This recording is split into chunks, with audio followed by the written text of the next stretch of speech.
Hey everybody, and welcome back to the Imagineers Disney Podcast. I'm your host, Matt, and I'm joined, as always, by my lovely co-host, Susie. Hello, Susie. Aw, I'm a lovely co-host. Hi, Matt. Oh, well, I mean, one of us has to look good. It's definitely not me. I'll take it. Having a good week? Yeah, how about you? Not bad, not bad. But it's about to get better because we get to talk about Disney. Yay! Yay! So we are going to start a new series, and we were debating on what to call this, and Susie reluctantly agreed. Since we are the Imagineers, just take it. Since we're the Imagineers Disney podcast, and I love Figment so much, we are going to anytime that we do an in-depth look at an attraction at Walt Disney World, ones that we love, because of these attractions and how grandiose they are, especially in their scope and design, we're going to call this our One Little Spark series. Wow. One little spark of inspiration, which got the ball moving on these great attractions. So, that was very enthusiastic. It was. Whatever. I can't anymore. I know how everyone feels about Figment. That's y'all's thing. Then it's cool. No, the name works. It's cute. Yeah. So we've talked about our favorite rides and different attractions before, but we want to dedicate like a whole episode to just talking about the details, the stats, the thought behind it, some theming things about individual attractions. So I'm excited. There's a lot of things at Disney that, we can talk about, but when you actually start looking into it, there's always that deeper story that describes that particular attraction. It's not just, it's a pirate ride. Like there's a whole, there's a deeper thing. Yeah. So we're going to kick off the series with one of my favorite rides, and I think one of your favorite rides too. I mean, it is great. Love it. We are going to talk about Expedition Everest and what makes it great. So many things. God bless Joe Rohde. Oh my gosh, yes. He is my hero. Like, no joke. I got to meet him once, and it was awesome. And he was so nice, so genuine, and he doesn't have a big head about anything. He's just, He's down to earth. Yeah. So he was really cool. But if you don't know who Joe is the reason we have Animal Kingdom. When he builds something, he goes really, really deep into detail and tries to make it as an authentic an experience as possible. And I know when they were doing the pitch for Animal Kingdom to Disney, he brought in a tiger. He brought the tiger in the room. That's the big. That'll do it. That's the big thing, the big sell. So he goes all out, and boy, did he ever go all out! Not just on Avatar and Pandora, which was awesome, but going back to our topic of discussion for this week, Expedition Everest. They really went all out on this one, and I think like the theming of the ride isn't confined just to the ride. It is in the entire area surrounding the ride. You begin that ride experience as you're walking through Asia. Even if we don't have a fast pass or we're not planning to ride Everest for, whatever reason that trip, just walking past it, obviously it's impressive, but the whole theming around it gets you in the mood anyway to either one, be disappointed that you're not riding it, or to go ahead and just hop in the standby line. Right. It's just so enticing. I don't know. Yeah, and once again, and I think it's one of his big sells when you're designing a land. And I know that at first when Animal Kingdom was being built, the entryway, like the garden zoological area where you can see some animals and right stuff. Before you get to the bridge, lots of winding paths, there's blind corners, so you're not getting a glimpse of anything, and then boom, Tree of Life. Yeah. So it's the same way in Asia. going to Everest. So, you're underneath this canopy of trees, but you're passing like this place that has a bunch of like hikers backpacks and climber backpacks. Yeah. And then like you pass this tree that it's like a shrine, and it has a bunch of flags, like prayer flags. Mm-hmm. So something that you would do if you were going to go to Mount Everest and climb to the base camp. Yeah, it's a whole process, even just getting there. And I feel like the progression through that area is kind of like you're entering this other country, you're getting into the culture, into the legend, then you get to the mountain, and obviously there's all the different steps like you would take going through base camp and everything else. Obviously, since we're experienced mountain climbers. Yes, of course. I can barely climb a flight of stairs. No. Yeah.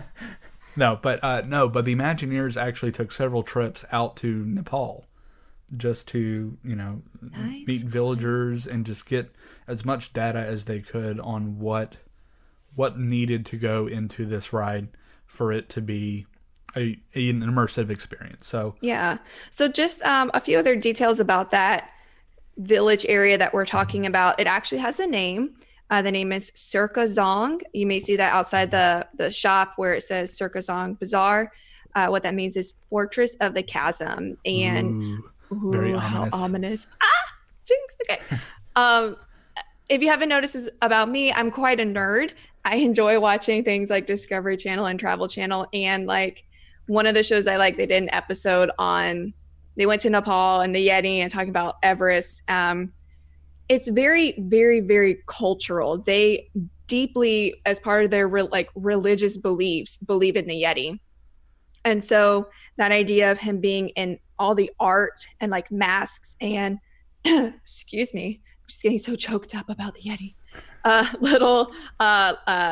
The shrine, as you mentioned, and little idols, he's incorporated in everything. And that's not just to be like aggressive because like this is a Yeti ride. That's also part of their culture, is they see the Yeti as this like very holy, special thing.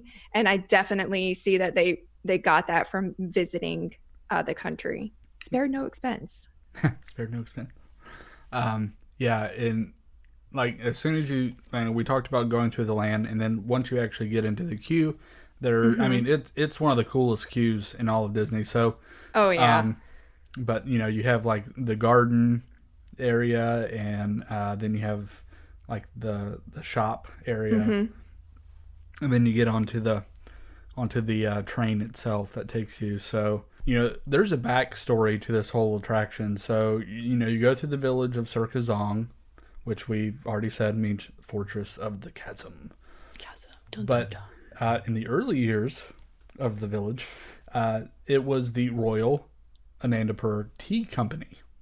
And that's right. And they shipped their tea by train from Circazong through the Forbidden Mountain Pass. Yes. But the railroad ceased operations because there was some mysterious accidents rumored to be by the Yeti. Dun, Just dun, speaking dun. of, dun, dun, dun. I feel like we have to do that every time we say Yeti. Ride opening, as you mentioned, being 2006. Yes. I honestly cannot remember what this area even kind of looked like before Everest. It's just such a staple now. But it's a fairly young, I guess is the term, ride. And it hasn't, and yeah, right, you've got that change from the tea company to, and there's been a few other changes, but I don't feel like anything major. No. And they actually they like it to be a little bit old, because like even the ride vehicles themselves, because you're on like the old train, like transport trains. The more dings and scratches that these cars get, the better.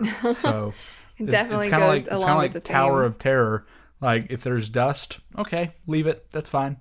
If you ding up the side of the car on Everest, like okay. Yeah, hiking or traveling through the Himalayas is not a beauty contest. So it kind of goes along with, and Tower of Terror.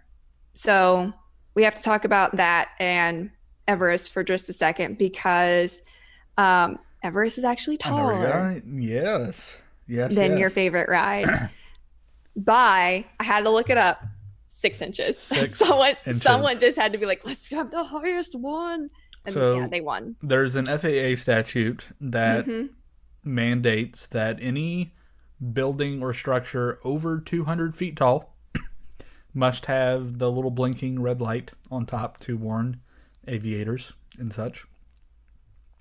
And Imagineers think that destroys the experience. I mean, It does. especially Mountains don't especially blink. when you're using forced perspective, which is what they use on pretty much everything that has height Yeah. at Walt Disney World, the castle, and you know, Main Street even. yes, Main Street.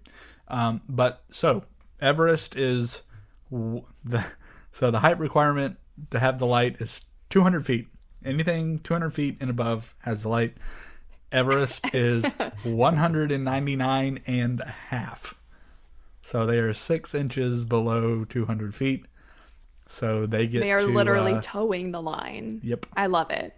But that's not how high like the drop is. That's the mountain no. itself. Yes. Just to clarify, the drop is only 80 feet. Yeah, only 80 feet. Only Okay. 80 feet. But And also for clarification, because not a lot of people know this. So when you're actually on the ride and you're going through, you are not going through Everest. yeah. The ride does not take place on Everest. If you're looking at the structure from afar, Everest is the other peak on the far right. Yeah. That is smaller because they're trying to do the forced perspective thing. So you are traveling to Everest through the mountain pass and the Forbidden Pass, the Forbidden Mountain. So, home of the Yeti. But yeah, just so you know. The more you know. The more you know. Do you want to talk about the Yeti? Yes, let's. Because he's had a poor Yeti. makeover. Well, not even a makeover. He's just he's gone into B mode. So let me explain this a little bit. This is actually it's the saddest part of this whole story, but also the most hopeful, because one day I do hope that it will be fixed.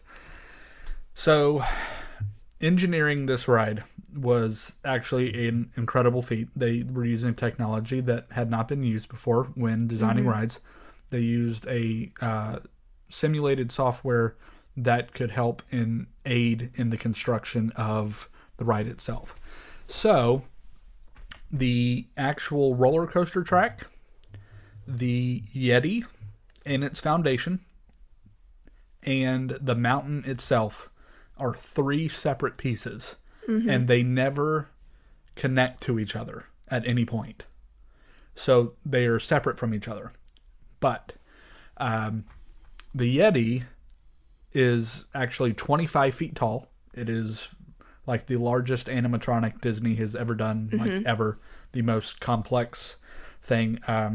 His skin, like if you were to skin the Yeti and like lay him out, would be 1,000 square feet. That's like an apartment. That's a lot of rug space. Yeah. Ew. Oh, poor Yeti. Oh. But yeah, 25 feet tall.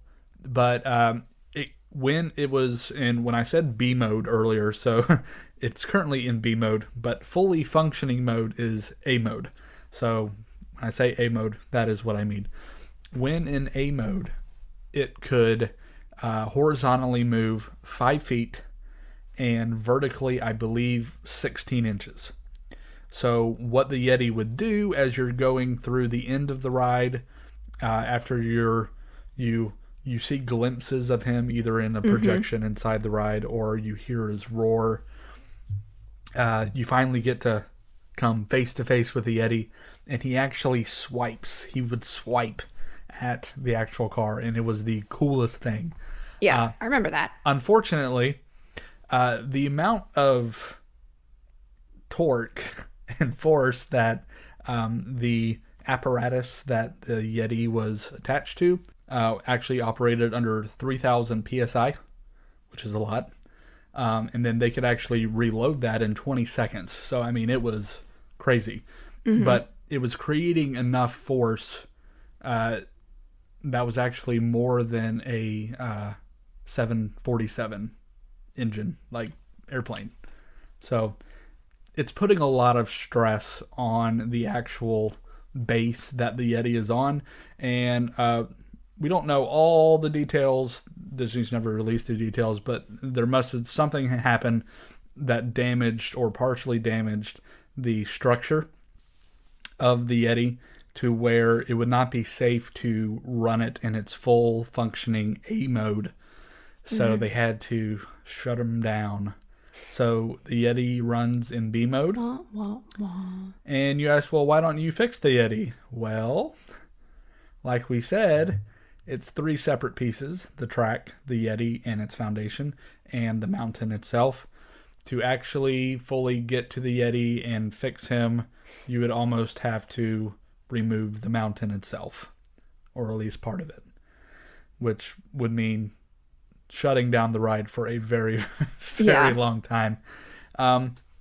So that's why it hasn't been fixed. But Joe has said that he hopes to one day be able to, and I think the day will happen. I think it will happen.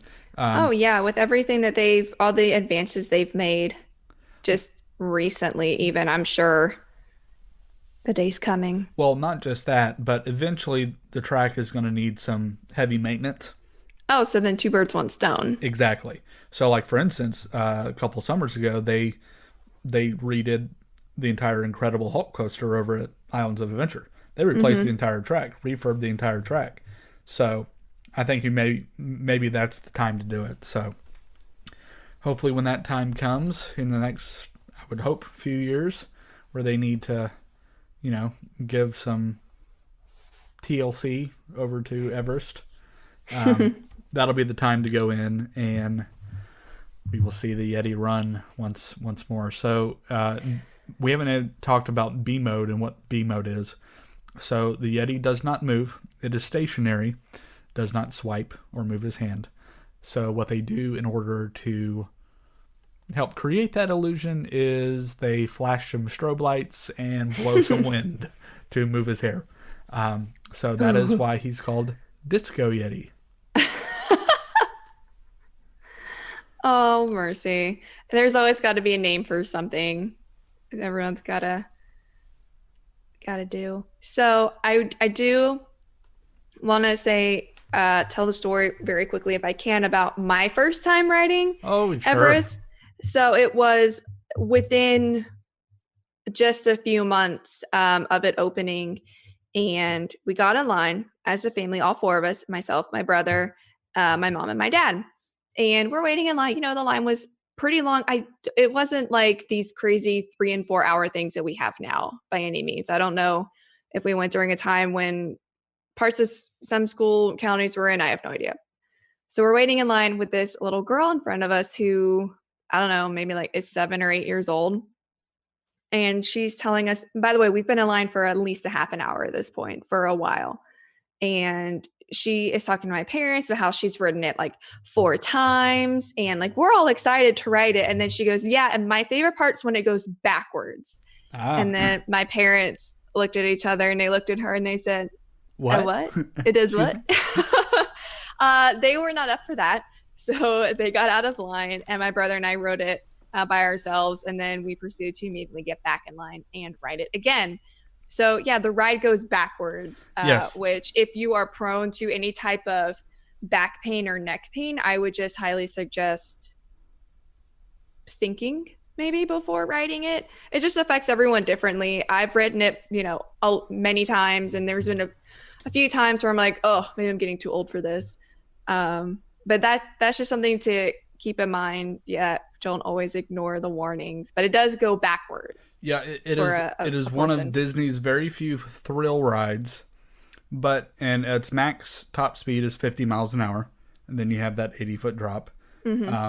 But I think other than the drop, it's really, I don't know, I like the drop better. I don't than going backwards. I would rather drop. Dropping is so fun. And you're only going backwards for just a little bit. So, but Yeah. it was Disney's first attraction that went both forward and backwards on the same ride. So, Yeah. once again, another nice feat of engineering and creative thought that went into making this ride what it is. Yeah, it's not just a roller coaster behind like a mountain. Like there is a lot of engineering and imagineering and research that went into this, and so it's very impressive. Absolutely. So I think the theming is great, even from the moment you step into Asia in Animal Kingdom. Like you're starting to get the feel of where you're going. Then you turn the corner and there's There it Everest, is. and there's no signs really for it either. It's like it's all very it's all very what's the word I'm looking for? Authentic, Um, because there's a mountain. Not authentic, but Implied, because you go to the like mountain. it's like natural, but like Organic. organic. It's very organic, like just kind of finding your way to the mountain, because you'll eventually get there. And when you get there, once again, you have the option to go through the queue, or if you're a single rider, you can do the single rider line. But keep in mind, when you do the single rider, you miss all of the queue. It's probably the shortest single rider line of any ride. I mean, you just walk right to it. Yeah. It's not like People don't want to miss the queue. yeah, it's not like Rock and Roller Coaster where you still have to like go through a bunch of stuff. No, it's pretty much you walk up and then you wait right up front. So, and I do recommend riding up front because you have the cool view. Oh yeah. Normally, just fun fact, like the fastest part of a roller coaster is in the back because it's lurching you forward. And so once you've gotten over like a hill, the front part is still going slow to build up the momentum to go down when the back is like phew, over it. But I would value the view coming down that drop more than speed. Yep. Yeah. I think the best seats in the house are the front for this one, because this is more into the whole story, and I don't want to go everything in the story of the ride, because the ride itself does tell a story. So you're on this transport train and you're going through the mountain pass, and then you come to a dead end. Oh no. Oh no. What are we gonna do? The track has Fortress of Chasm has captured us. the track has been ripped to shreds by the Yeti, and then you have the hairband cemetery to your right. Why? Okay. I don't know. I've never done it. Well, I haven't either, but Oh well. because I don't have hairbands. That makes sense. If you haven't been on the ride, just remember what we were talking about, hairbands. You'll figure it out eventually. For it, yeah. So, and then from that point, because there is no going forward, you must go backwards. And that's always fun. So, anyway, well, it has been great talking about this ride, and we will love your thoughts on it. Have you been on this ride? When's your favorite time to go on the ride? Ooh, that's a good question. Yes, mine is at night, because it makes it even better. Especially going down that drop. And especially it's changed now that we've got Pandora taking a lot of the bulk of the long line. So Oh yeah, usually sometimes the wait for this is just very, very short. Yeah. 10-15 minutes. So yeah. But yeah, leave a comment in the comment section on what you love about Everest. If you haven't ridden it, let us know when you'd like to go ride it. Maybe we'll ride it with you. I don't know. But well, we can help you. We can help you ride it. Yes. Not like literally like put you in the seat, but metaphorically we can put you in the seat. Yes, we can. So if you're looking for a Walt Disney World vacation, once again, my email is matt@travelnation.net. I'm here to help you with all of your vacation needs at no extra cost to you. Well, Susie, that was a fun inaugural episode of One Little Spark. It was. So It's a good name. we appreciate you listening, and we look forward to coming back for another episode of the Imagineers Disney podcast. And until then, remember, If you can dream it, you can do it.